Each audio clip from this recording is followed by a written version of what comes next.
Hugh Carr, it is a pleasure to have you on Flop Culture. How are you doing? I'm very, very good. Oh my God, we've actually an audience today. We don't usually have that, so you're getting I feel like a round of applause there. I'm performing to a crowd now, whatever. Yeah. No, it's a massive crowd. Now, you can't see it on camera, but there are thousands of people packed inside the studio. They're just all very polite. Thousands of people called Adam and Luke. Look at them, listen to them. It's beautiful. I'm flying, man. I'm actually great. Delighted. Yeah, I'm very, very happy to have you here. I've been threatening it for a very long time and then emailed you and then just didn't email you for ages. And then I think we were throwing down words on No Encore. Yes. The podcast for boys, famously. Flop Culture podcast for the girls. Listen, I have to do both sides, so I always come out on top. You have to keep Dave Henry happy, I understand. Yeah, exactly. I've been there. He's a hard man to please. Oh, truly. Anyway, enough Dave Henry slander. The text I'm going to get now. Oh my God. Anyway, Hugh, you're here to talk flops. What did you pick to talk about this week? It was tough to pick a flop. It was tough to focus down on one single flop, but the one that I chose was one that I hold very near and dear to my heart, which was Fatal Deviation, which is a 1999 kung fu film, which was set in the very exotic location of Trim in County Meath. And it was done as this sort of vehicle for this guy called James Bennett, or Jimmy Bennett, or James P. Bennett, as he puts himself in the directing scene, as you see at the start of the film, where it's like directed by J.P. Bennett, starring James Bennett. Very subtle in trying to be like, no, it's definitely not me. No. It's giving Guy Incognito, as there were a lot of Simpsons references before we started recording. It's very much that. It's incredible to see the amount of grind this man put in to get this film done. Because I don't know, did you see that there was like a nationwide interview about it before it came out? No. It is fantastic. I'll link it in the show notes for anyone who wants to watch it. He's going to send it to me and everyone can enjoy it, including me. You absolutely should, because what I didn't realize, so I've watched this film, I would say upwards of 30 times. Okay. And the whole time I'm like, this is hilarious. This like lad who thinks that this is going to be like this huge star making role. And this, you kind of imagine, you don't think about what age people are when they make this. This man was 22 when he was making this. So like, I'm 26, and I did some pretty I've made some pretty embarrassing content. I won't lie. Listen, I've owned a Twitter account for the last 12 years. Yep. Even just owning a Twitter account is pretty embarrassing in itself now at this point. I was going to say. But I never in my life made anything as impactful or as complex as Fatal Deviation. And I'm just starstruck and spellbound by this man's ability to make something just so bad. I can't believe he was 22. Like, he looks like he came out of the womb with like a 45-year-old head on him. Like, even in this, he looks like fully like, that's kind of shaken me to my actual core. What if I didn't achieve anything at 22? This man has achieved Fatal Deviation, which I'd never watched before this podcast. Incredible. You missed I out. was laughing. It's very quintessentially Irish. It's nostalgic. Jimmy's really hot. The action scenes are. I loved it. Do you think he looks hot in it? Yeah, but in kind of a freaky way. I don't know, he's so ripped and he's wearing like the teeniest vest I've ever seen. I don't know, the scene at the end after the bloopers where he's like real flexing towards the camera, that was terrifying. But yeah, I had in my notes, I was like, I think I'm attracted to him. I think I'm really attracted to him. But anyway, what is this film about for anyone who's unfamiliar and is just had to listen to me be like, yeah, the man in it is really hot and he wears really small vests? It's so much more than that, Hugh. What's it about? I feel like we're not completely grabbing and grasping at everything. He kind of looks like, we were trying to look up what he looked like, or trying to imagine what he looked like, and he looks like Damien Dempsey on the cover of his Best Of album. If you ever see... Yes! He looks a bit like that. Yeah. But even more ripped somehow. But also, did you ever play the PlayStation game Worms Armageddon? Yes. Also kind of like one of the worms. Is that what I mean? Anyway, moving on. What is... If you see it, you know. If you know, you know, right? Moving on. The girls who get it, get it. The girlies who get it. And the girls who don't. Don't. What is the movie about, Hugh? Tell me quickly. The film itself is about this man, Jimmy, who appears, Jimmy Bennett. So one amazing thing about the film is that everyone uses their real name Incredible. as their characters, which makes you imagine that like this is like versions of themselves. So that the star of Irish boy band Boyzone, that Mikey Graham, is actually just like this at some point because he plays one of the main villains in the film. Autobiographical, like, for everyone. Listen, he actually did get his neck snapped at the end in the 90s. I mean, spoilers for anyone who hasn't seen the film, but that actually happened to Mikey Graham, and his recovery was incredible. But the film itself is about Jimmy Bennett, who has been away for 10 years, learning the art of kung fu and mastering everything. And he comes back to his hometown of Trim in County Meath to not only become the greatest kung fu master, because everyone knows that that is the center of kung fu in the world, honestly. Hong Kong, who is she? And has to find out who murdered his dad as well. It's every single martial arts trope you've ever heard of shoved through like a Glen Rowe lens, basically. It's just like the most, it's like, what if, like, you know, Mick Lally was then able to just like do roundhouse kicks to sort all of his problems out. This is basically what the whole film is about. But it opens up with like these credits where it again is like saying, like, trying to pretend like he didn't direct the film himself. But there was also someone else who directed it that I didn't notice because it's not actually in the credits themselves, but it's in like the Wikipedia article and stuff. But it's like a former Irish Olympic bobsledder. Yeah, because when I went to look this up, right, I was like, and you know, you see the Wikipedia and the name's blue, you're like, okay, another person of note. Nepo baby. Or Nepo baby, or like they've gone on to do some other movies or whatever, right? So I click it. It's Simon Lynchard is his name, and it's he's directed it. Simon Lynchard is an Irish bobsledder. He competed in the 2-man and the 4-man events at the 1998 Winter Olympics. Lynchard later became the owner of a greetings card company in Dublin. End. What? That's it. Sorry? That's all you're getting. That's all you know. That's all you're allowed to know. I appreciate it because he said, you know what? I created the perfect film. I don't need to do it again. I need to go bobsledding.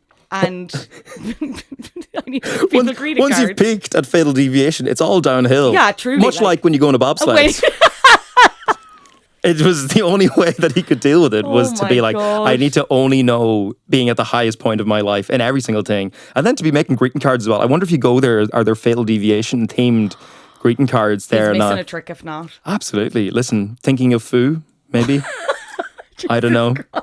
That could be what I would happily pay for a card that said, maybe for like an in memoriam card or something like that, like a mass card, but it's all the characters from Fatal Deviation that get cleared out of it. All the random like boys that fight in the tournament and like all the gang lads, like what the heck? They just kept multiplying. Like I was like, who are all these men? Where are they? What is their purpose? Why don't they have jobs? And why are some of them not wearing clothes? Like very strange, very strange. When was the first time you watched this then? Because you said you're 26. This was out in 1999. That would have made you a very small child. Same with me. I'm also very young. So when did you watch this first? My first experience of it was, I think it was 2018 is when I found out about it through a Twitter thread where someone posted being like, this is the most insane thing I've ever seen. And I think the one bit that stood out to me was there's a kung fu film in the 90s set in Trim where Mikey from Boyzone does cocaine while using a Dunnes Stores loyalty card. Brilliant. Sold. And I was like, every word in that sentence got so much better as I read it. And I was like, I need to find out where this film is. And the whole thing's on YouTube. The whole thing's for free on YouTube. Someone like ripped it off the VHS, whatever. So grateful to whoever that person is. Oh my God. I wonder what were you remember when like videotapes would have trailers at the start of them? Yeah. I wonder what were the ones that were at the start, like the Disney, like you were watching Disney VHS. Check out Fatal Deviation coming up next. What even fits with this? Like whatever, like, you know, the Commitments trailer right before. 2 rockin' films or whatever. Truly, two absolute classics. Yeah, so that was the thread, and then it became a thing where me and my mates in college, so with the Film Society in UCD, we would watch it like religiously. Basically, I think there was a period between September and December where I think I watched that film maybe 3 times a week in the film sock office, and we were remixing it. We were doing like slowed down versions of it. We were doing sped up versions of it, setting the Inception soundtrack to some of the scenes where he's like running out of the bathtub naked or whatever with Time playing by Hans Zimmer. There was lots of like, I've seen this so many times. And it's then kind of like, I love bad films, like really, really terrible films. Like I listened to the Sharknado episode and I was like, a classic, absolutely. I love Sharknado. Oh my God. Go back and listen to that if you haven't listened to it, Leanne Drop. So funny. So funny. Like, but I always love this. Then to know that there was one in Ireland, I was like, I have to watch this. I have to. And then it became a personality trait basically for like 3 months. Obsessed. Who else do we meet in the film then? You mentioned Jimmy. Jimmy's kind of like the central character. He goes back to the town but meets this other merry gang of people. He has a love interest. Listen, it has absolutely anything you want. It has everything. Action, romance, boyzone. A really random, I don't remember, there's a song that plays over and over again in it as well, which is I like was going to ask you this because it's so jovial in parts where it's not really jovial at all. Love and survive, we gotta die.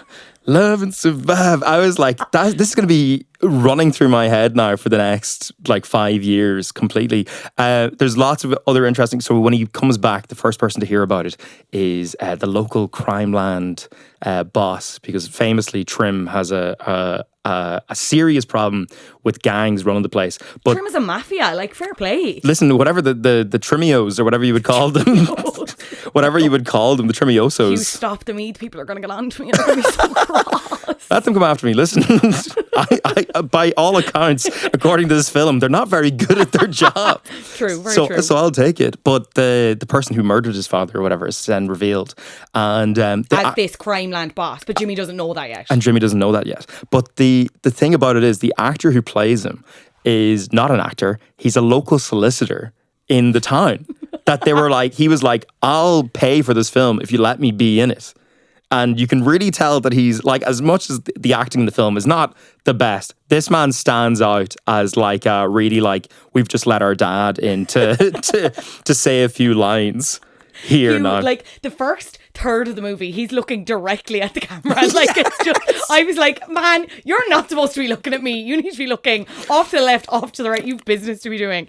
That makes so much sense that he's just like Jimmy down the road. Like, so then we meet our love interest, which is in a local Landis, which I don't know how many times Landis is actually featured in cinematic history. I don't know if Martin Scorsese ever thought to be like, yeah, we need to set this in a Landis, or we need he to should. Like he should consider that for future. And this is the perfect example of this. Like Nicola stacking the fry lights, beautiful. Like I wanted to live there. I was just felt so warm and nostalgic, despite the mayhem that is going on in the shop. Talk to me a little bit about that. Like, where do we find ourselves when we meet Nicola? We meet her in the middle of this incredible scene of two lads who are very clearly like in their 40s. Like, I cannot emphasize enough how old these lads looked, and they look like 90s old as well, because I mean, I feel like old 90s old. What do you know what I mean though? Like old people now, this is going to sound so bad because there's going to be people like that are like in their like 40s and 50s or whatever that are like listening to this and being like, this, what do you mean I look old? But like, as in like, when people looked old back then, they didn't have a lot to like cover it up with or whatever. Do you know what I mean? Yeah. Like there was no trips to Turkey. There was no, handy wigs. There was no like, I don't know what old people do. But there was no way to like hide it. So these lads are just like comb overs, like receding hairlines and everything like that. But they're acting like they're like 16-year-olds. They have children they need to be raising, but they're acting like the children that they should be raising. Like they're eating donuts. They're just like being menaces in the shop. My personal favourite one is when he grabs like a little bottle of water and he sprinkles a little bit into his mouth.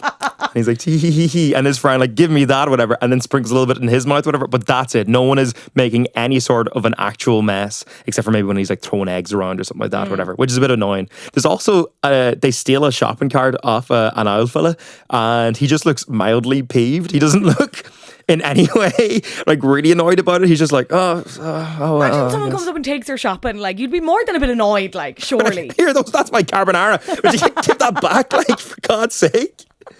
It's so silly. But then they approach Nicola, who is our beautiful love interest in this film. And do you know what? She's looking well. That's how I'll say this much, whatever. As much as you thought that James B. Bennett was hot, I was like, you know what, Nicola in the Landis outfit, I was like, I'd stack your shelves. Gal. Would have loved to have seen her arc explored a bit more, but I don't think they were really focusing too much on. I don't know if this film passes the Bechdel test. No, 100%. I could say that with confidence right now. It does not, because I don't think there are two women. I'd like. Where's the second one? No, they do. there is one scene. Oh, sorry. There's loads of women at the fight scene. We'll come back to it. Sorry. Yes, but we will, anyway, sorry. yeah. Okay. I still don't think it passed the Bechdel test. Yeah. Anyway. There is one conversation between two women, and it's them being like, look, it's James Bennett. And that's it. That's the... Okay, well then, because it's a conversation about a man, it doesn't count. Exactly. Anyway, Sorry. she's working in the shop. She's trying to work in the shop, and these two lads are being really, really irritating. She was working as a clerk in a Londis bar when he met her. Yeah. And these boys are like, oh, we're going to knock over your towels and we're going to knock over your like toilet roll and all this kind of crack. And she's like, please don't do that. That's the one thing I don't want you to do. And they were pure annoying her or whatever. And then James Bennett in his tight jeans and like blue shirt appears out of nowhere and says one of my favourite lines in cinematic history, which is, you're a very brave man to be bothering a woman like that. And then karate kicks your man through the toilet roll, which is the one thing she didn't want to happen. And she explicitly says, she's like, if you knock that down, you're going to have to rebuild it. But then Jimmy comes over, cha. Like, she's like, it's fine, I'm horny for you now. Which I understand because the elegance of, like, the extensions of the legs. Sorry, I can't really do it because I'm wearing Crocs. No free feet. No free feet. But the toe points are just, like, this movie, as much as it is a piss take, it gave me such an appreciation for martial arts. What a beautiful fighting style sport. I don't know what you call it. It was incredible. He really puts the art in martial arts. True. There you go. Fantastic. There you go. But my favourite thing about that scene as well is that he kicks your man and he keeps his foot up in the air and then he brings it around to I'm about to give this camera a full show, but he gives the man, like, he like brings the leg around as if it's like a cocked gun, like over to his head. That's what I'm saying. It's perfect. Black Swan could never. But honestly. thus begins their Nicola and Jimmy's love story. They don't really see each other. I think they meet again. She's walking down a road or something and she's getting harassed again. Once again by lads. Like, what is she all right? Like, just what has she been doing? No luck. What has she been doing that is making people just harass her? She's going out with Mikey from Boyzone, on again, off again, doesn't want to live with him. He's like, please live with me. She's explicitly like, no, not really. And then all the lads are like hassling her to get with him. I don't know. So then Jimmy has to once again come and save the day. At the car, and he absolutely clatters these boys outside. Like, some of the film is like really like violent, or whatever, like bashing heads and stuff, and like kicking a boy over a wall and all this kind of crack, like really, really violent. And then they go to see the mob boss, and the camera cuts to him, and he looks directly into the camera, and he's like, "What the fuck happened?"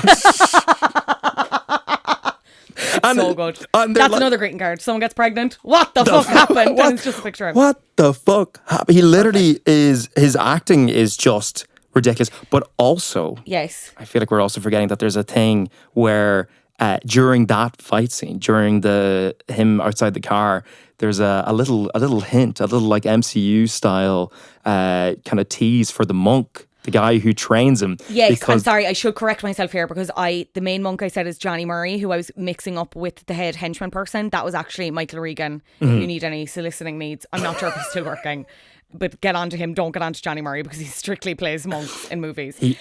What? So there's this whole, okay, so it's kind of following similar enough like martial arts movies tropes, and that it's like, the dad died, I have to go back and avenge my dad, and like I'm really good at some type of martial arts, so like, and I'm just showing that around. You have the love story, but then you have this layer of like magic where these monks are hanging around Trim again, watching Jimmy kind of flail about, like sometimes murdering people, if not like really violently injuring them, going on dates with Nicola. So then the monks are just kind of lurking, watching, because they know something about him that he doesn't. What's going on there, Hugh? Well, the first introduction Explain of them... in simple terms, the first introduction to them is this real slow zoom of your man just standing in a forest while he's like fighting your boys in the car. So he just looks like a pervert.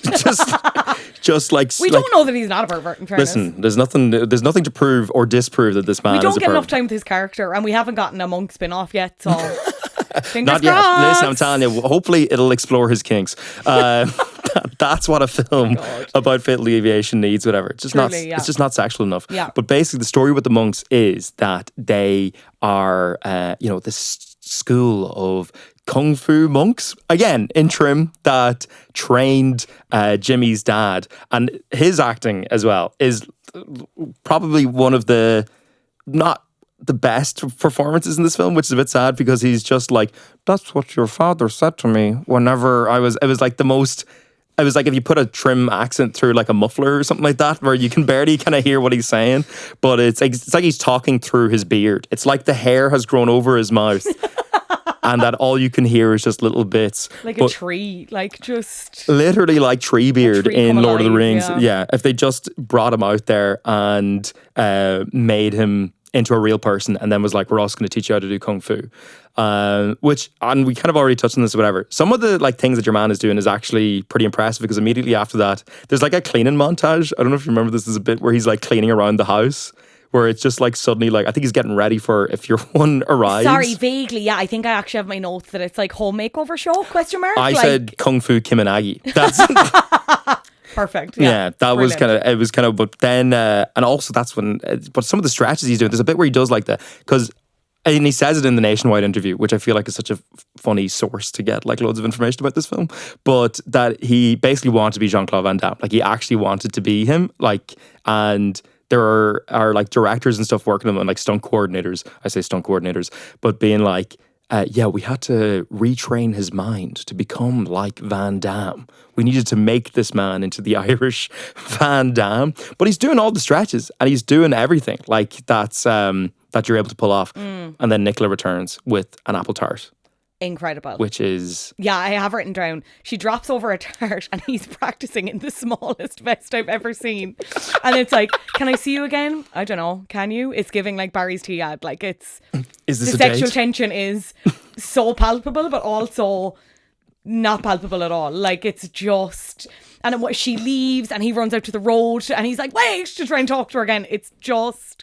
Like their dates... they're so unhinged. Like they go on several picnic dates, which the establishing shots kind of lead you to believe that they're in some kind of gorgeous meadow. The camera pulls out, they're fully on the side of a road. They're on the side of a road. They're like feeding each other fruit. Like it's, and like there's at one point, it's assumed that they're on like their third or fourth date. And Jimmy turns to her and he's like, so tell me about yourself. Like, babe, we are so far past that.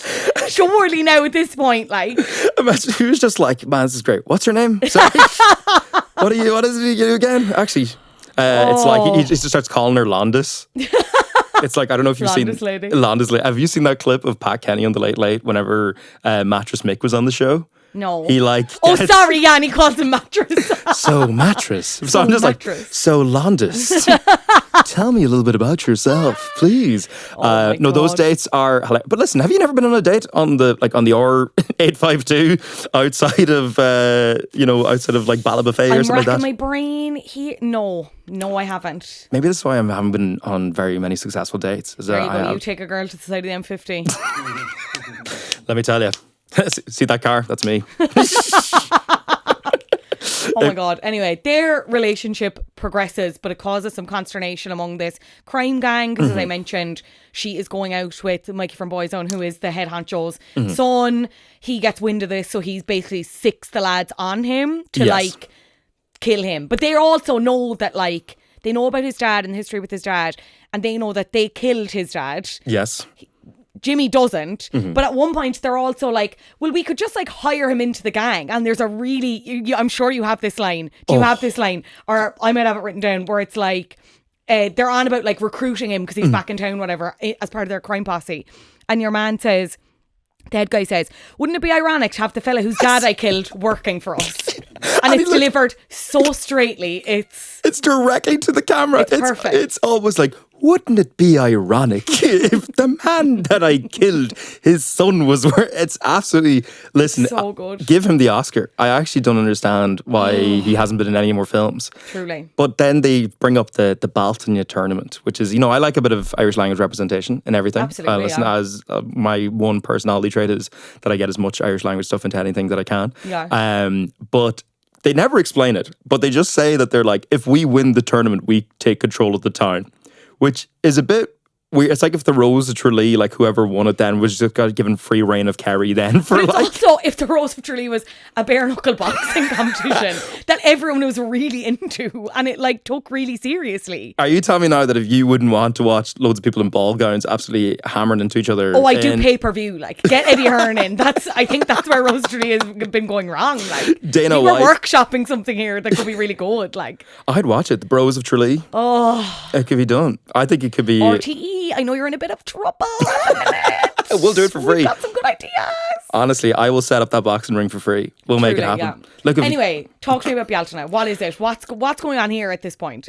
the aim of the tournament is to find like the best martial arts artist in trim, which I don't know, but for some reason the town is enamored with this. They're like, this is the one thing that they have. It's like, have you ever heard of the Mary from Dunlow? Vaguely, yeah. It feels like that, where it's like something that a small town is obsessed with, that is for some reason given massive like priority over everything. Okay. But it feels like this is kind of like the same thing, except it's a bare knuckle fighting with no Yeah. rules, martial arts or mixed martial arts. It might be the first instance of mixed martial arts ever. This might have been preceded the UFC.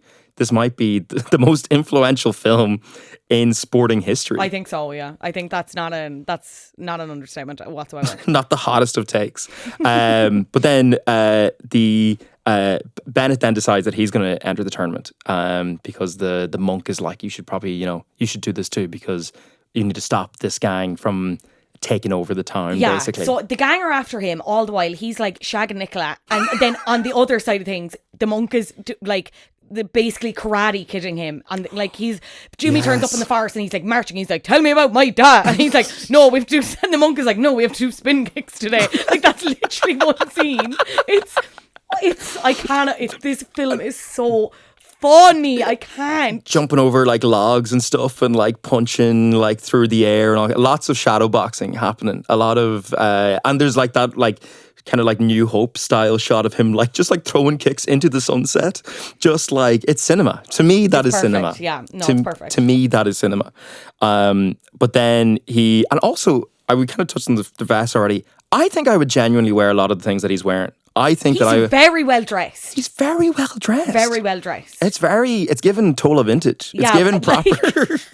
It's very like, do you know what I mean? Like you'd probably get that shirt for like 60 quid in Trends Nine come Crows back now. around, like, you know what I mean? They really are. When he's with Nicola as well, he can get very sharp, like. And then other times he's just in like polo shirts and the highest waisted trousers I've ever seen. And the collar like popped up to the nines. Like it's properly like, they look like mufflers at one point, like a spoiler on a car. Sexy, I love it. Anyway, never mind the dress sense. What's going on with Bialta now? He has a lot going on. The love, the life, the passion, the violence. It's all starting to spill over. What happened? It is all starting to spill over. So then he makes his way to ease the tension of all of this. He makes his way to the bar, to the local bar in town, which he doesn't realise is run by the gang. Oh, And hate that. don't you just hate it whenever you're trying to yeah. have a quiet pint and then it turns out that your father's murderer's pub is the only place that you can go for a drink? So annoying. It happens to me all the time. Yeah, same. It's Consistently. really, really inconvenient. And in several towns as well, for some reason. Loads of towns have people who have murdered members of my family. Weird. Yeah, so strange. But he pulls out one of the most ridiculous stunts of the film where he goes up to your boys, whatever, and they're pushing him like, not open tonight, whatever. And then he suddenly remembers his dad's murder. And for some reason, that pushes him to double kick the two boys standing outside the bar. And it's just like, he basically does like the splits in the air and both the So boys good. like, gah, like all like ridiculous. And then he does loads of punching, kicking, whatever. And then leads into the bar fight scene, which is probably the peak of the film, I would say.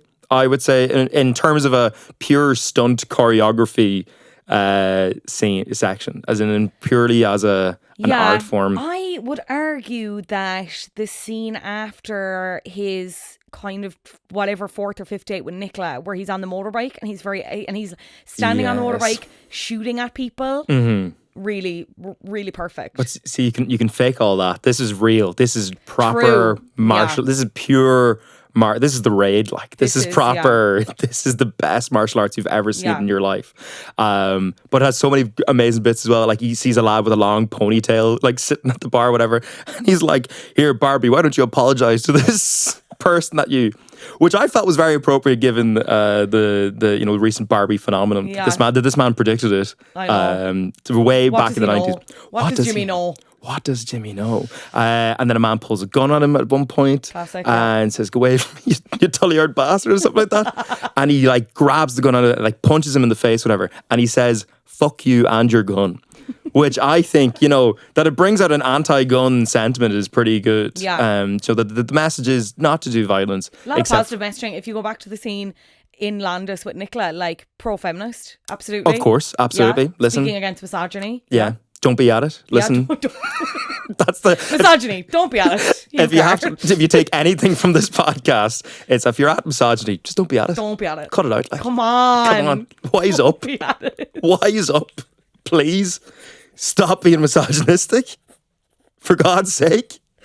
But it's ridiculous. It's like at that scene, and there's there's a cue balls being thrown around, and there's it's just like I just can imagine, because you've been in small town pubs, like you've been in wee tiny ones, like can you imagine if something like that broke out in your local, like can you imagine that would be the talk of the town. Truly, yeah. For years. Yeah. For absolute years. Even it would be on Cove Open discussion page so fast. You have no idea. It would have been on Yik Yak. Yeah. It would have been on Donegal Daily. Yeah. It would have been in all the community groups being like, here, did anyone see wee Jimmy Bennett just... The message would come into your family group chat and it'd be forwarded many times at the top. Like, yeah. You'd know. Grainy Nokia video footage to get it out. Following this is the scene where he's cutting the cocaine with the Dunn Stores card, which I think is probably the best use of a Dunn Stores card in cinematic history, arguably. Yeah. If anyone can name any other time that a Dunn Store card has been used in a better way. helloflopculture@gmail.com. Please get in touch. Please. We need an account of every time a Dunn Stores a Dunn Stores card has been used to make a film experience. Yeah. And a to big enrich movie it. for Irish retail.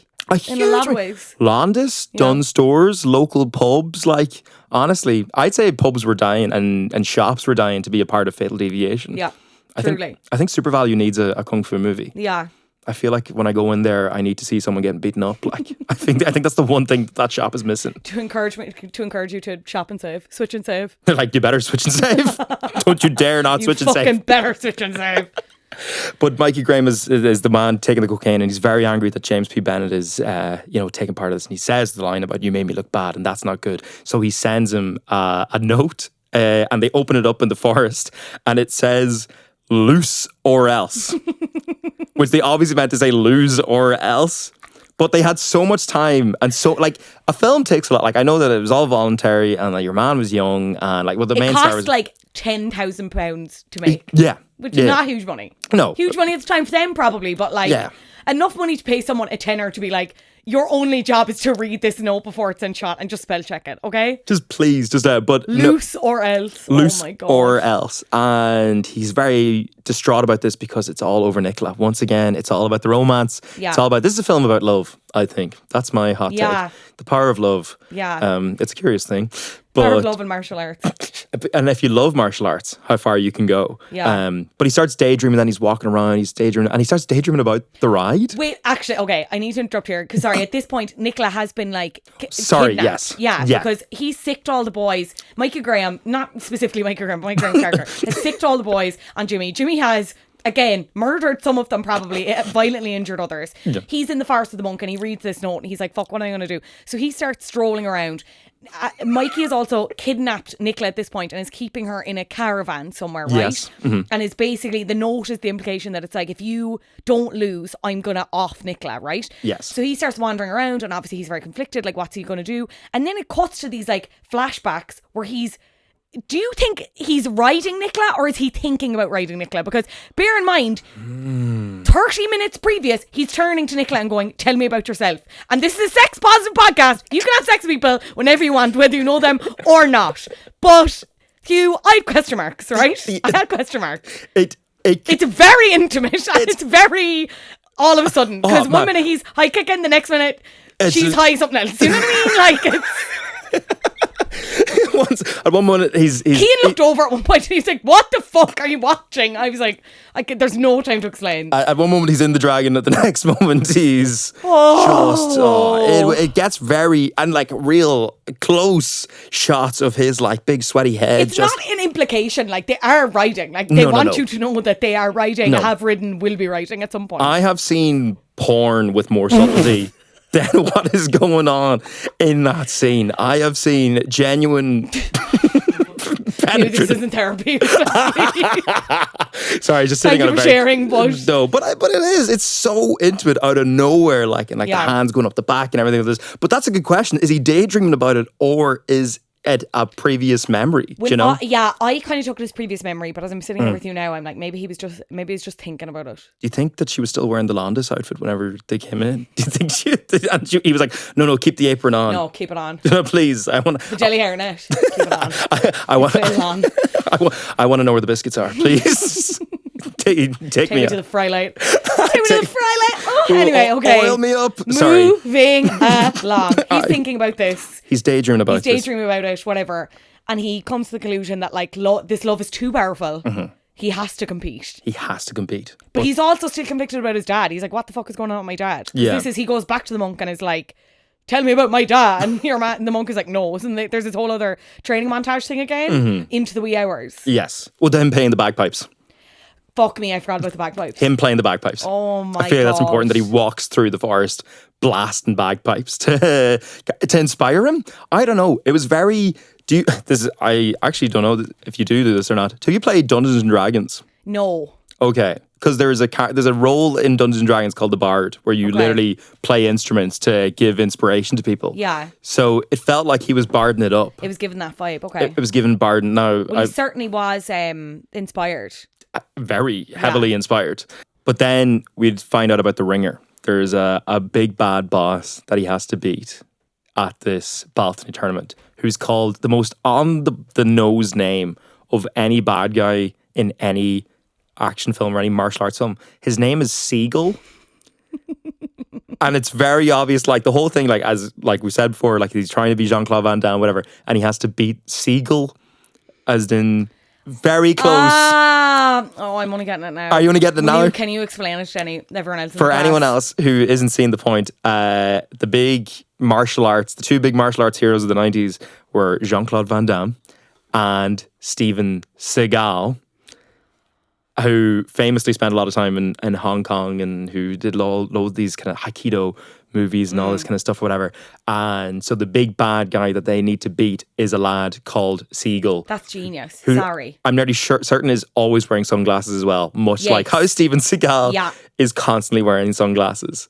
And this is only after like Under Siege came out like a few years before this and all that kind of crack. Like, so it's very much like I'm going to show that I'm better than Steven Seagal, which is a pretty hot take for a 22-year-old lad from Meath to be making. We all should have that level of confidence, I think. I mean, in fairness, he never was as bad as, like Seagal has got some pretty bad takes recently. Yeah. So I feel like I would probably rather Bennett in the... If I had to pick to watch a film between the two, if I had to pick between watching a James P. Bennett movie and watching a Steven Seagal film, then I'd probably 900% of the time choose to watch Fatal Deviation once again. Yeah. But then we get to the tournament, which is obviously the most dramatic point of the film and very tense, high action, high octane. There is a former All-Ireland football player in the background at one point. Who is this guy? Do you know him? It's Graham Garrity, who has won minor teams. The Graham Garrity. Adam is incredulous. Graham Garrity, who is who was an absolute monster on the pitch, is also an absolute monster in the fighting ring, which is full of random people in the town. Which also, I don't know if you noticed this, whenever it cuts around to different shots of people of them fighting, whatever, and the size of the crowd changes. Yes, people disappear. So it looks like the fight's been going on for hours, and people are like, "Oh Jesus, right, I'm going to pop out. I'm going to pop out for a sandwich." I'll come back for the last one. Yeah, come on, like I can't be hanging around for this. But it's like amid the same fights as well sometimes. But so these fights must be going on for hours. Yeah, just absolutely like proper. I don't know if you know like the history of like wrestling or whatever, like amateur wrestling and pro wrestling, whatever. But like how fights would go on for like like 16 hours at some points or whatever, like, like proper, like, and people just trying to pin each other down. Like, I feel like it was very similar to that. So lots of styles being covered. There's like massive lads, like throwing wee fellas around. There's like other boys who are also able to do kung fu, whatever. I think it's basically just your man's mates who are also in like whatever kung fu school that he was in. 100%, yeah. Just trying to throw off all their moves or whatever. But they're getting brutalized. They're getting out. They're like boys being thrown against walls, boys being thrown against hay bales because the thing is full of hay bales. It's also all being held in the monastery, which I don't know, like, we've had loads of weird community stuff going on in like our chapel and stuff. Never a kung fu tournament. I don't know if you can relate to that. Yeah, no, I don't think so. Nothing close. No blood sports in the no, in not the very Cork. familiar with. But again, helloflopculture@gmail.com. It will all be handled very delicately. But I would just like to know, and I would like photos, please. Thanks. If anyone knows of any Hunger Games style tournaments happening in a community centre in Belmullet at some point, please invite me and Hugh. Thanks. Oh, we'd love to go. Yeah. We could do great commentary on that. I think so, yeah. And I mean, we'll have to practice for whenever we do our Rules of Tralee boxing. We have a lot on, Hugh. We're filling up the calendar fairly quickly. Listen, like, how are we going to be able to do everything? I don't know. And maybe, maybe we'll film the sequel to Fatal Deviation at some point as well. Who knows? Don't tempt me. Don't threaten me with a good time, Hugh. But they do the tournament, and the tournament goes on for ages. Yeah. Absolutely ages, whatever. And James Bennett is, he's struggling a wee bit or whatever, but he makes his way to the end.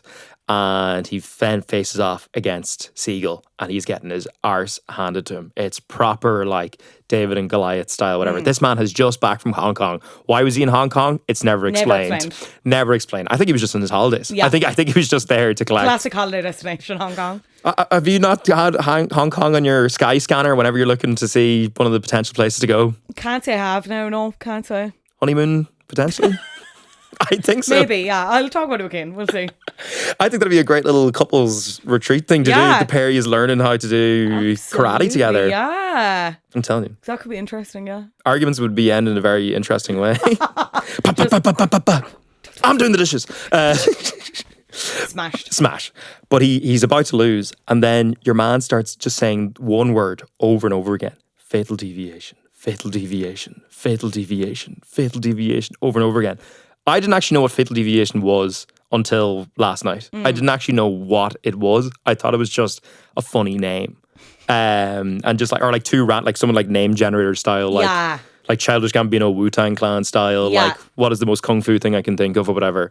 Or if I could make death and maths come together. But it turns out that it's an actual technique in martial arts where it's like punch into the left. I watched loads of Americans from like 2007 do videos on this one in research for this clip. I appreciate it. Thank you. Listen, this is the commitment that I've made to learning about this film.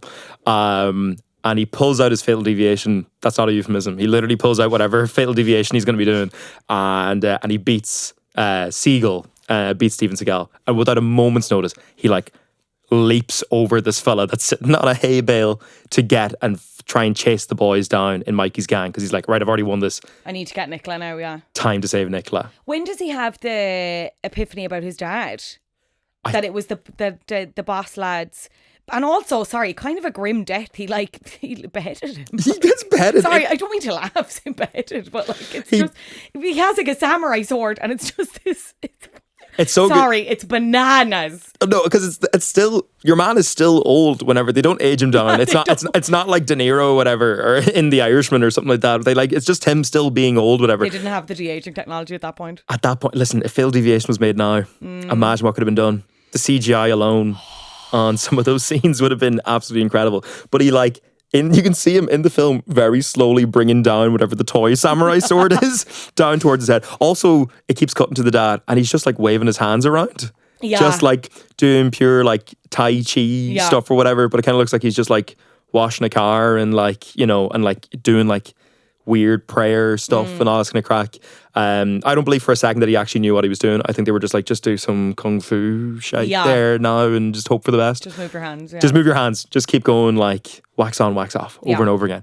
But he gets decapitated in front of his son, which is a pretty brutal way to watch your dad go. Yeah, not great. But he never quite sees the face of your man. Yeah. He never quite. And I think it's right before the tournament that he cops that like that his dad was decapitated, Yeah. like, which is kind of something that you wouldn't want to forget, like, do you know, you can't really forget something like that. Not really. I'd like to think if my dad lost his head, I mean, my dad loses his head at me all the time, but he wouldn't. Hey, good night, everybody. Very good. But if it was to literally happen like that, I'd hope that I would remember it pretty detailed way. But he couldn't remember the face of the man, so he goes to run after, which then precedes the greatest motorbike scene potentially in film history. I'm saying a lot of firsts and bests in this film, but I mean good. Every last one of them. Because there's a bit where they all suddenly have guns as well, which he explicitly said that he wouldn't want to do. But then he's also a crack shot at it out of nowhere. So I don't know what training he was doing outside of Trim to be able to shoot so well. I mean, it was the 90s. Suspicious, yeah. It's very suspicious. I don't know where he was at. I don't know what he was doing, what school he was at, that they were like, all right, by the way, also, here's a few guns for you. Enjoy. Have at it, yeah. Have at it. And we're going to train you how to use them while standing on a motorbike. Because some of the lads get brutally murdered in that. Like, as in, like, a boy, like, flops out of a car. There's some, like, light little crashes or whatever on the motorbikes. But he's standing on the bike for a good, like, 30 seconds. And I don't know how good your balance is. Not good. I could never, ever in my life do as much balancing as that man and steering at the same time on their motorbike. He was totally wasted. He should have been like an Evel Knievel type. Truly, yeah. He missed his calling. He really did. Absolutely did. But then we get to, he then steals before he even steals a car, there is a scene in it with a bathtub. Yeah. And I feel like again, another thing I wasn't expecting from this movie, full frontal nudity. And on YouTube. On YouTube. There's no effort made. Like, it's just full Mickey, like. Kung Fu Mickey. Woo that. It's not, if you knew the context of the scene, it's. Well, what is the context? Explain. There is no context. But explain anyway. So, from what I've heard, before we get into what the actual scene is, from what I have been told and what the rumors are, is that your man who gets his Mickey out for the sake of Fatal Deviation, was a man who owned a field that they were allowed to film in. And he was like, yeah, I'll do something for the movie. And they were like, we have an idea. Now, if someone pitched this idea to me, I'd be like, fuck right off. I am not doing this. But somehow he agreed. And it comes out of nowhere with that cheery music out of nowhere. Love and survive out of nowhere. Man wearing a leather cowboy hat. Yeah. White fronts. Yeah. Nothing else. Yeah. Absolutely nothing else. Walks out of a caravan. Sunglasses, sorry. He's also wearing, he's got a bit of decency. Yeah. He's wearing his sunglasses as well. It's like implied because you see the caravan that it's somewhere in the area where they're also keeping Nicola, but we haven't met this character before at all. Ever. Before this point. Never, not once. At all. And he struts over to a bathtub, which is just outside the caravan. Built over a fire, though, I think. Yeah. Pure like Fólk Fia vibes. Like real medieval torture vibes or whatever. I don't know if I'd want to bathe in that. No. I don't know. Like if I was like, not that I would be drowning people usually, but like if I was going to be doing it, like I don't think I would hope. I'll say usually for now. Okay. But I wouldn't want to then bathe in it as well. Geez, that's where we drowned Mickey. Well, I suppose I haven't washed in a while. I better throw myself in as well.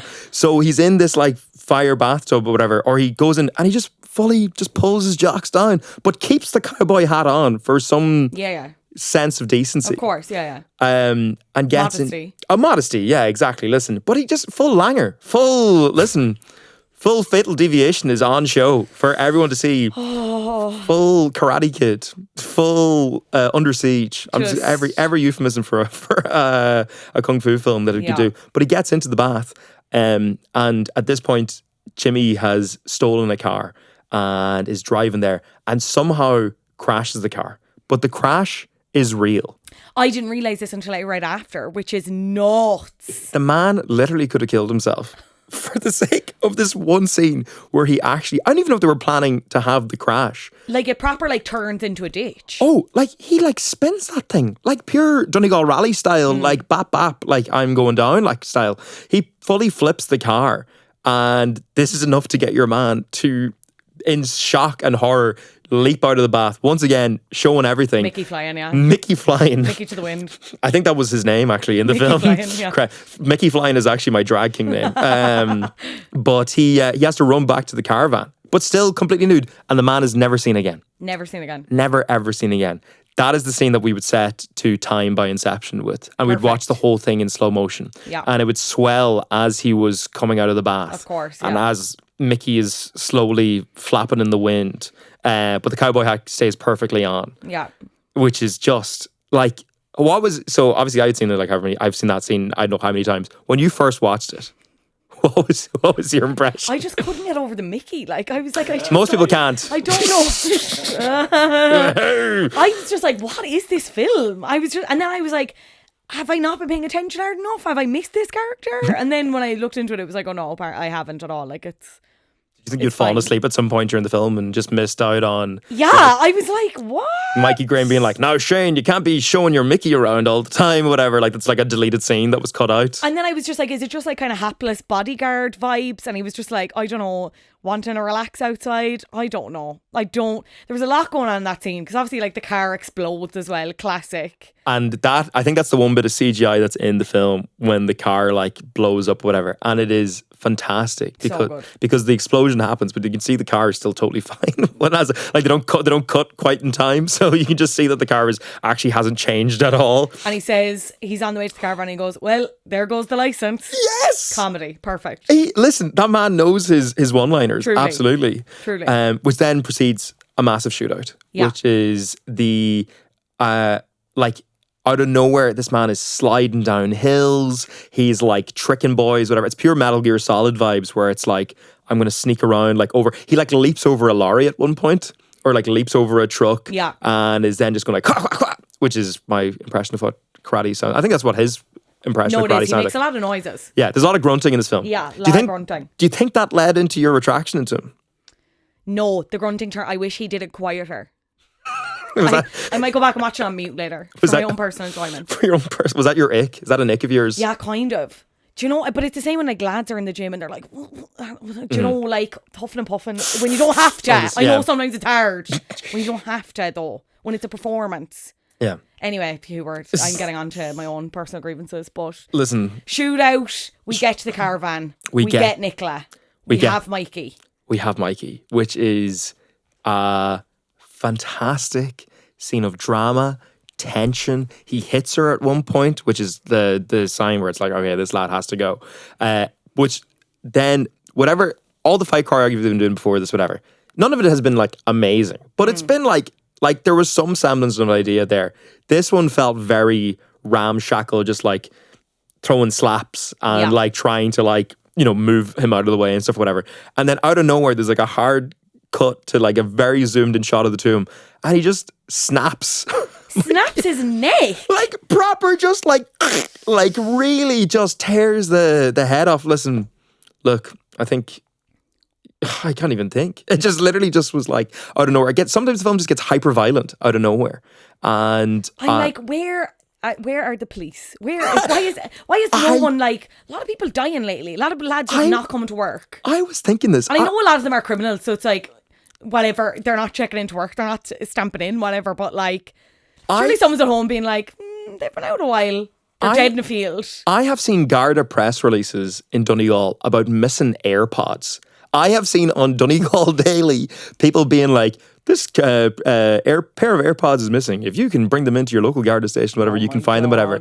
Boys are being fecking murked left and right here, whatever. Right. And there is no sense of any sort of community. No wonder the gang is running it. Do you know what? If I was in Trim and there was no guards, I probably would look to Mikey Graham and the solicitor for a bit of... Mikey Graham and the boys. Mikey and the boys zone. Yeah. Very good, yeah. I think at the very start of the film as well, it's like, and from the Irish rock band, and then in 2 words, boy zone.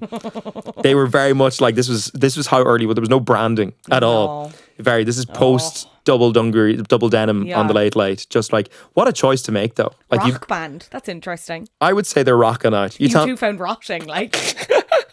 Ireland's greatest rock band. Yeah. Boyzone. Yeah. Easily. Thin Lizzy. That's a true sentence, yeah.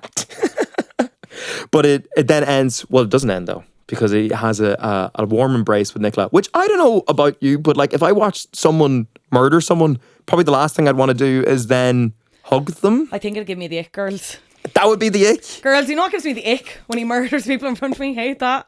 There are 2 things that you don't like, and it's lads grunting in the gym and murder. People get murdered in front of me, yeah. That is the only 2 things out of everything. Is that too much to ask, girls? I don't think so. I don't think so. But yeah, they have this warm embrace, and then it cuts to a few days later, a day later, where they're having another roadside picnic date. She needs to stop agreeing to them. That's my hot take. Yeah. I think. Because nothing good ever happens out of them. Surely there's a restaurant in Trim, you know what I mean? Or a cafe. There has to be anything. Soup, sandwiches, Londa's. Surely Londa's has something, and that, like, you know, like a wee cafe in the side or something like that. I don't know. It was the 90s, Hugh. We have to... Oh, it was. God love them. Far from brunch we were reared and all that jazz, you know. No avocado toast to be had.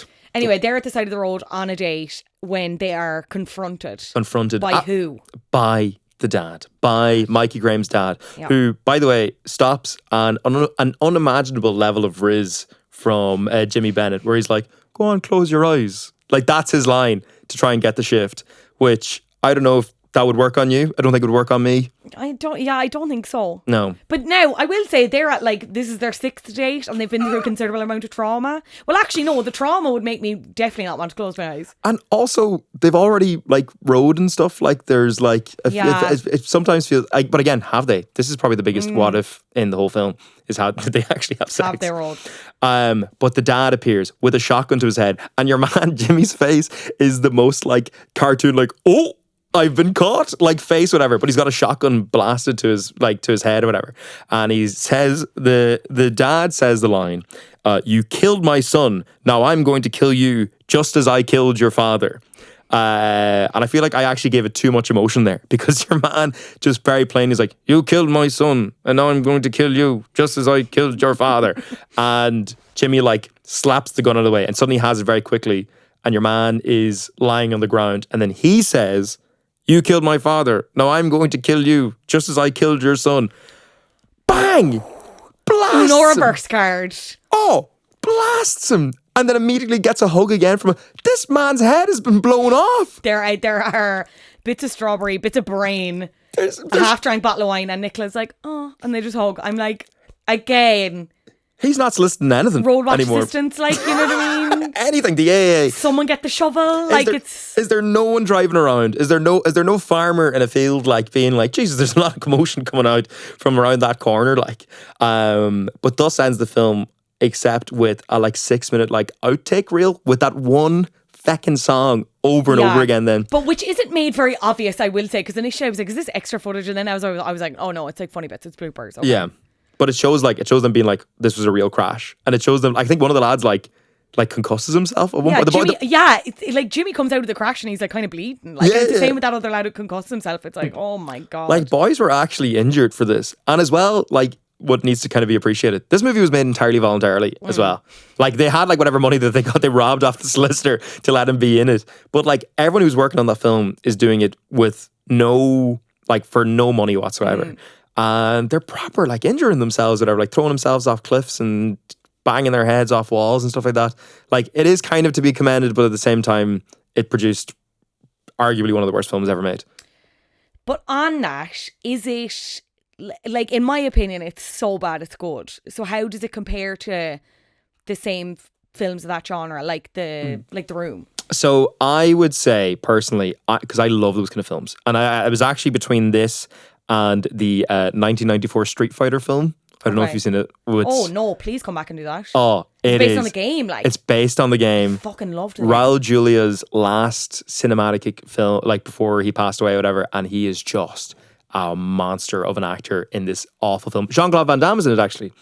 I'm feeling there's a lot of him.